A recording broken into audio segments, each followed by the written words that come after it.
നമസ്കാരം, മലയാളി വാർത്തയിലേക്ക് സ്വാഗതം.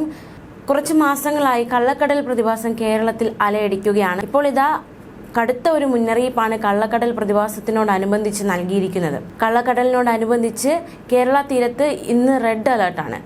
നാളെ രാത്രി 11:30 വരെ കേരള തീരത്ത് അതീവ ജാഗ്രത തുടരണമെന്നാണ് ദേശീയ സമുദ്രസ്ഥിതി പഠന ഗവേഷണ കേന്ദ്രത്തിന്റെ മുന്നറിയിപ്പ്. ഇന്ന് രാവിലെ 5:30 മുതൽ 5-ാം തീയതി, അതായത് നാളെ രാത്രി 11:30 വരെ അതിതീവ്ര തിരമാലകൾ കാരണം ശക്തിയേറിയ കടലാക്രമണത്തിന് സാധ്യതയുണ്ട് എന്നാണ് അറിയിപ്പ്. കടലേറ്റത്തിനും ഉയർന്ന തിരമാലകൾക്കും കടലേറ്റത്തിനും സാധ്യതയുണ്ടെന്നും മുന്നറിയിപ്പിൽ വ്യക്തമാക്കിയിട്ടുണ്ട്. തീരത്ത് കിടന്ന് ഉറങ്ങരുതെന്നും മുന്നറിയിപ്പുണ്ട്. ബീച്ചിലേക്കുള്ള യാത്രകളും കടലിൽ ഇറങ്ങിയുള്ള വിനോദവും ഒഴിവാക്കണമെന്നാണ് അധികൃതർ നിർദ്ദേശിച്ചിരിക്കുന്നത്. മത്സ്യബന്ധന ഉപകരണങ്ങളായ ബോട്ട്, വള്ളം മുതലായവ സുരക്ഷിത സ്ഥലത്തേക്ക് മാറ്റണമെന്ന് മുന്നറിയിപ്പിൽ വ്യക്തമാക്കിയിട്ടുണ്ട്. കേരളത്തിന് പുറമെ തെക്കൻ തമിഴ്നാട് തീരത്തും മുന്നറിയിപ്പുണ്ട്. റെഡ് അലർട്ട് ഇപ്രകാരമാണ്. കള്ളക്കടൽ പ്രതിഭാസത്തിനോടനുബന്ധിച്ച് കേരള തീരത്തും തെക്കൻ തമിഴ്നാട് തീരത്തും തീരപ്രദേശത്തിന്റെ താഴ്ന്ന പ്രദേശങ്ങളും ഇന്ന് രാവിലെ 5:30 മുതൽ നാളെ രാത്രി 11:30 വരെ അതിതീവ്ര തിരമാലകൾ കാരണം ശക്തിയേറിയ കടലാക്രമണത്തിന് സാധ്യതയുണ്ട്. സമുദ്രസ്ഥിതി പഠന ഗവേഷണ കേന്ദ്രം അറിയിച്ചിരിക്കുന്ന മുന്നറിയിപ്പിൽ പറയുന്ന മറ്റു കാര്യങ്ങൾ ഇവയാണ്. കടലാക്രമണത്തിന് സാധ്യതയുള്ളതുകൊണ്ട് തന്നെ മത്സ്യത്തൊഴിലാളികളും തീരദേശവാസികളും ജാഗ്രത പാലിക്കണം. കടൽക്ഷോഭം രൂക്ഷമാകാൻ സാധ്യതയുണ്ട്. അതുകൊണ്ട് അപകട മേഖലകളിൽ നിന്ന് അധികൃതരുടെ നിർദ്ദേശാനുസരണം മാറി താമസിക്കണം.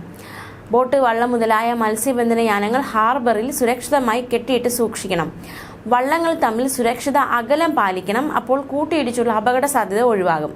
മത്സ്യബന്ധന ഉപകരണങ്ങളുടെ സുരക്ഷ ഉറപ്പാക്കണം. ബീച്ചിലേക്കുള്ള യാത്രകളും കടലിൽ ഇറങ്ങിയുള്ള വിനോദങ്ങളും പൂർണ്ണമായും ഒഴിവാക്കണം. വെള്ളിയാഴ്ച രാത്രി 10 മണി മുതൽ എല്ലാ ബീച്ചുകളിൽ നിന്നും ആളുകളെ ഒഴിവാക്കണം എന്നൊരു മുന്നറിയിപ്പ് നൽകിയിട്ടുണ്ടായിരുന്നു. ഈ മുന്നറിയിപ്പ് പിൻവലിക്കുന്നതുവരെ കേരള തീരത്തോട് ചേർന്ന് വള്ളങ്ങളും ചെറിയ യാനങ്ങളിലും മത്സ്യബന്ധനം നടത്താൻ പാടില്ല.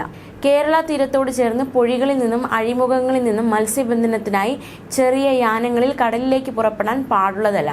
അടിയന്തര സാഹചര്യം ഉണ്ടാവുകയാണെങ്കിൽ നേരിടാൻ സജ്ജമാകണമെന്നാണ് സംസ്ഥാന പോലീസ് മേധാവി അറിയിച്ചിരിക്കുന്നത്. കള്ളക്കടൽ പ്രതിഭാസത്തെ തുടർന്ന് കടലാക്രമണ സാധ്യതയുള്ളതായി ദേശീയ സമുദ്രസ്ഥിതി പഠന ഗവേഷണ കേന്ദ്രം മുന്നറിയിപ്പ് നൽകിയതിന്റെ പശ്ചാത്തലത്തിൽ അടിയന്തര സാഹചര്യം ഉണ്ടായാൽ നേരിടുന്നതിനുള്ള നടപടി സ്വീകരിക്കാൻ സംസ്ഥാന പോലീസ് മേധാവി ഡോക്ടർ ഷെയ്ഖ് ദർവേഷ് സാഹിബ് നിർദ്ദേശം നൽകി. ആവശ്യമായ മുൻകരുതൽ സ്വീകരിക്കാനും നിർദ്ദേശം നൽകിയിട്ടുണ്ട്. ദുരന്ത നിവാരണ വകുപ്പ്, കടലോര ജാഗ്രതാ സമിതി എന്നിവയുമായി ചേർന്ന് ആവശ്യമായ സജ്ജീകരണങ്ങൾ ഒരുക്കാനാണ് കോസ്റ്റൽ പോലീസ് വിഭാഗം IG, AIG എന്നിവരോട് ആവശ്യപ്പെട്ടത്. ജാഗ്രതാ നിർദ്ദേശങ്ങൾ തീരദേശത്തെ ജനങ്ങളിൽ എത്തിക്കുന്നതിനും പോലീസ് നടപടി സ്വീകരിക്കും. തീരദേശ ജില്ലകളിലെ ജില്ലാ പോലീസ് മേധാവിമാർക്കും ഇത് സംബന്ധിച്ച നിർദ്ദേശം നൽകി. ന്യൂസ് ഡെസ്ക്, മലയാളി വാർത്ത.